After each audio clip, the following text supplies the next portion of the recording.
Bonjour à tous et à toutes, chers adhérents de BHC. Le Chafetz Chaim nous apprend une leçon tout à fait extraordinaire quand la Torah décompte le nombre des Bnei Israël dans le désert.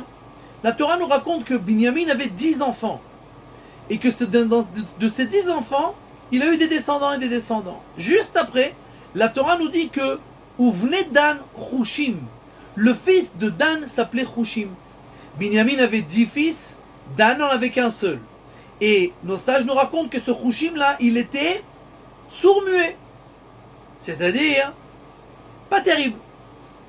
Si moi, en me mettant de côté, je regarde ces deux familles, je me dis, Binyamin qui a 10 enfants, tous en bonne santé, ils vont certainement bien réussir dans leur vie, avancer, et dans 40 ans, à la fin du désert, on aura des millions de personnes. Et à l'encontre de cela, le fils de Chushim, Alvaï, qu'on lui trouve un bon parti, ou même pas un bon parti, un parti qu'il se marie, il est sourd-muet, alors il n'y a pas beaucoup de chances qu'il arrive à réussir dans sa vie. Ça, c'est ce que nous, en tant que simples mortels, pouvons penser. Mais voilà, la Torah nous raconte tout à fait autre chose. La Torah nous raconte que Binyamin avait 10 enfants, et tout de suite la Torah nous dit de ces 10 enfants sont arrivés 54 000 personnes. Après 40 ans, ils ont eu 54 000 personnes.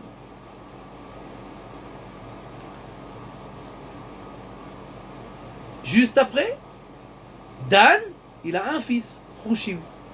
Et la Torah nous dit, et de Chushim, ils sont descendus 64 000 personnes. La Torah nous montre, par cette juxtaposition, que toi tu penses que s'il y a 10 personnes en bonne santé, ils vont certainement mieux réussir que ce pauvre mec là qui a pas grand chose pour quoi réussir. Il est sourd-muet, il va certainement pas avoir beaucoup de chance dans sa vie. Et pourtant la Torah nous dit que cette seule personne là, il a eu plus d'enfants et de descendants. On parle depuis l'époque où ils sont descendus en Égypte jusqu'à la fin de l'exil dans le désert.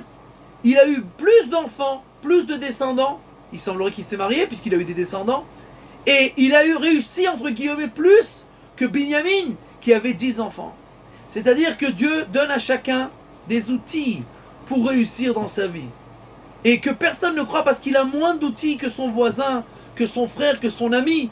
Moins d'outils, moins d'argent, moins d'enfants, moins de famille, moins de réussite. Ça veut dire qu'il n'a pas ce qu'il a besoin pour réussir et avancer dans la vie. Parce que souvent, même avec beaucoup moins d'outils, ce sont les outils que nous avons besoin avec notre personne et notre mission pour réussir plus que l'autre qui aura peut-être plus d'outils. Parce que Dieu, En Katsra Lachem Yadesham Yelmerav Ben Memeat, la main de Dieu n'est pas limitée, que ce soit avec peu ou beaucoup. Ce qu'il m'a donné, ça suffit pour réussir dans la vie.